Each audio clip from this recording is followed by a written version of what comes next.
Cool. Very cool.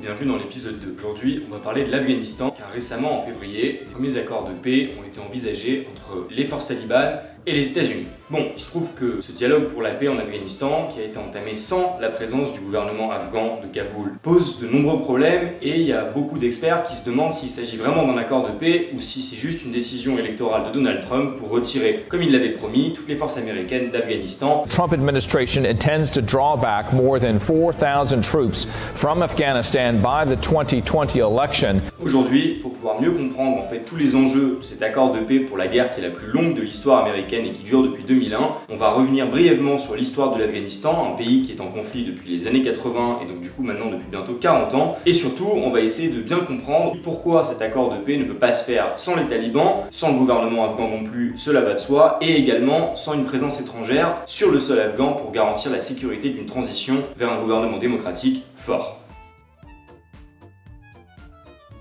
Bon, il se trouve que l'Afghanistan c'est un sujet qui est un tout petit peu complexe, c'est la raison pour laquelle on va revenir au début des années 80, début de l'invasion soviétique de l'Afghanistan. L'arrivée au pouvoir en 78 après un coup d'état du PDPA, le parti communiste afghan, qui permet en 79 de mettre en place un gouvernement soviétique en Afghanistan, c'est le début de la République démocratique d'Afghanistan. Démocratique, on s'entend, hein, c'est des termes communistes. Pendant 10 ans, le gouvernement soviétique va essayer de tout faire pour garder le pouvoir de l'Afghanistan, ça va pas vraiment durer très longtemps, car le gouvernement afghan soviétique de l'époque ne peut pas compter sur le soutien de l'armée afghane, qui voit notamment beaucoup de déserteurs rejoindre beaucoup de milices, donc des petits groupes de guerre organisés dans beaucoup de régions de l'Afghanistan, la plus célèbre d'entre elles, les Moudjahidines. Les Moudjahidines, de croyance à majorité pachtoune, ça c'est leur ethnie, donc du coup de croyance musulmane sunnite, étaient financés notamment par l'Arabie Saoudite, les États-Unis, et le transit d'armes s'effectuait à la frontière pakistanaise. Les Moudjahidines ont compté beaucoup de soutien pendant les 10 ans de guerre contre le régime communiste en Afghanistan, mais aussi déjà des premiers ennemis. En effet, on comptait déjà beaucoup de fractions et de divisions, même au sein de la lutte contre la présence du gouvernement soviétique en Afghanistan. De plus, l'Afghanistan est un pays qui a toujours été divisé. Il compte 4 groupes ethniques majeurs. Les Pashtuns sont la majorité, de croyance comme je l'ai dit plus tôt, sunnite, les Hazaras, de croyance musulmane chiite, les Ouzbeks, les Tadjiks, parmi d'autres nombreuses minorités qui ont des revendications qui sont très particulières, des langues différentes, une religion même différente. Le souci, c'est que dans un gouvernement central, c'est quasiment impossible de faire cohabiter tout ce joli petit monde. Donc du coup, on s'est souvent retrouvé avec des majorités Pashtuns au gouvernement, de nombreux massacres de population Hazara pour le conflit qui oppose les sunnites et les chiites depuis quasiment la création de l'islam. L'Afghanistan, c'est un peu le parfait exemple de tous les problèmes qu'un pays multiethnique peut rencontrer dans la route vers la création d'un État stable. Le souci,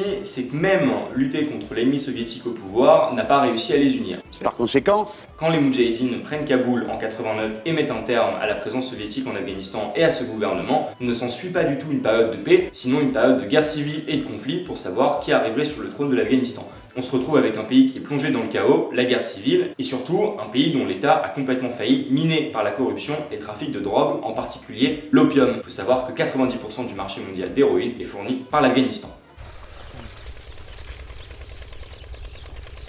Cette période de conflit va durer à peu près jusqu'en 1994 où on va voir émerger l'un de ces groupes plus puissants que les autres, les talibans. Alors les talibans, parmi eux, il y a des moudjahidines qui ont rallié les talibans et les talibans avaient un vrai message à l'époque pour pouvoir rallier de nombreux groupes parmi toutes ces milices vers une cause commune qui était le gouvernement afghan est corrompu, ne permet pas de garantir la souveraineté nationale de notre État, rejoignez-nous, on mettrait même en place un cadre juridique, à savoir la loi islamique, la charia. C'est avec ce message et avec aussi beaucoup de violence que les talibans prennent Kaboul en 1996 et mettent en place en 1997 l'émirat islamique d'Afghanistan.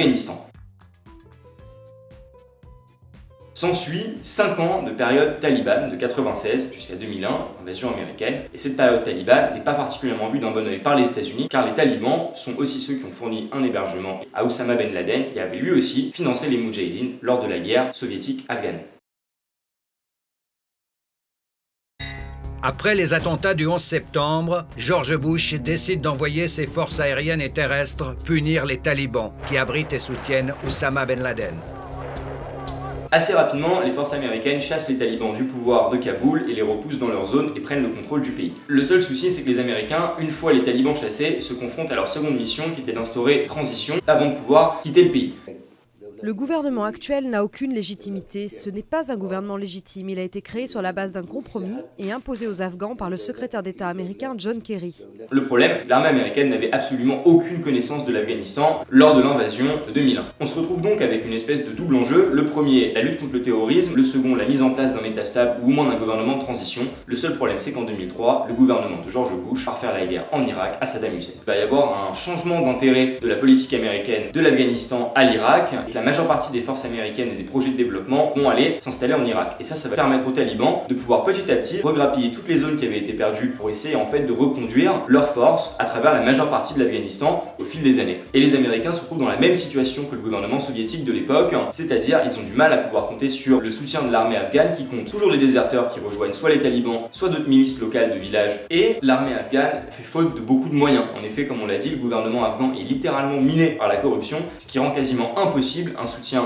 technique, un soutien militaire de qualité pour son armée. Il se trouve que 20 ans après, les États-Unis sont toujours en guerre contre les talibans. C'est une guerre qui est quasiment ingagnable. Malgré l'ajout de troupes de Barack Obama et celui de Trump au début de son mandat, il a promis le retrait progressif, total de toutes les troupes américaines. Le seul souci, c'est que c'est une approche qui est assez électorale. On sait qu'on est en pleine campagne aux États-Unis en ce moment et Donald Trump est un peu en train de se précipiter à vouloir rapatrier toutes les forces américaines d'Afghanistan sans vraiment se soucier de ce qui pourrait se passer dans la foulée. Et c'est pour ça, en février, on s'est retrouvé avec un accord de paix un peu bâclé qui n'impliquait même pas le gouvernement afghan de Ashraf Ghani. En effet, l'accord de paix de Doha a été signé entre les talibans et les États-Unis. Et les concessions qui avaient été demandées par les États-Unis pour pouvoir signer cet accord de paix, qui n'en est en réalité pas un, étaient quand même relativement faibles. À aucun moment les États-Unis ne se préoccupent de savoir si le gouvernement futur sera représentatif de la population ou de la nation afghane dans son entièreté. À aucun moment on évoque le droit des femmes. Enfin bref, on sent que c'est vraiment l'opération sauve qui peut, ce qui, pourquoi pas. La présence américaine est bien sûr aujourd'hui plus que jamais contestée et illégitime. Néanmoins, si on évoque un dialogue de paix, le plus important sera les négociations intra-afghanes entre le gouvernement de Ghani et de Abdullah, son premier ministre, enfin, s'il accepte vraiment d'être premier ministre, ce qui n'est pas complètement le cas, et évidemment les talibans. Le seul souci, c'est qu'aujourd'hui, on a quand même tendance à penser qu'une fois les États-Unis partis,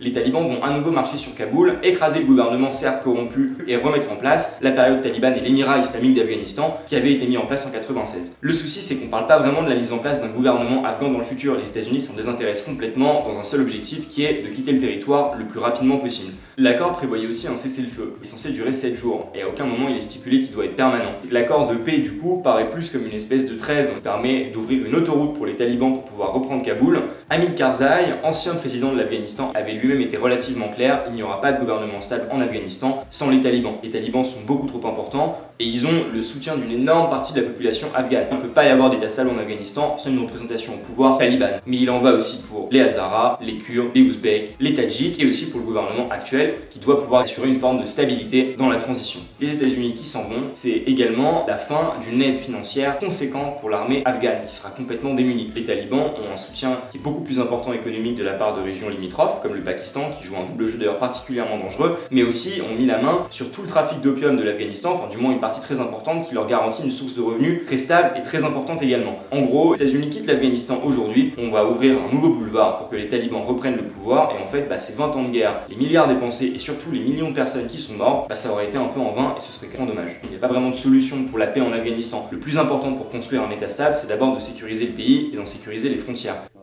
D'abord, le gouvernement devrait apporter la sécurité et la stabilité en Afghanistan. Pour pouvoir ensuite mettre en place des infrastructures et des institutions publiques fortes. La présence américaine, ne serait-ce que pour la supervision, c'est quasiment essentiel. Le gouvernement afghan est miné par la corruption et a quasiment aucune emprise sur les institutions qu'il dirige. En vrai, en Afghanistan aujourd'hui, la première solution, ce serait déjà d'obtenir un cessez-le-feu qui permette d'arrêter la guerre civile et d'obtenir une représentation ethnique à peu près équitable. La construction d'une nation afghane passera sans doute comme étape prioritaire pour la construction d'un État afghan stable à l'avenir. Le problème, c'est que les États-Unis qui s'occupent pas de ça, on se retrouve avec le message originel. Les talibans veulent chasser le gouvernement corrompu, chasser les présences extérieures, et en fait on fait un pas en arrière de 20 ans, et on se retrouve dans la situation de 96. On se retrouvera avec un État qui est aux mains d'une organisation qui n'a pas le pouvoir, et qui est un faux État dans un État, qu'il soit démocratique ou pas. Bon, j'espère que c'est un peu plus clair, c'est un sujet qui est un peu sensible. Si vous avez des questions, n'hésitez pas à les mettre en commentaire, et je vous dis à la semaine prochaine pour l'épisode 3.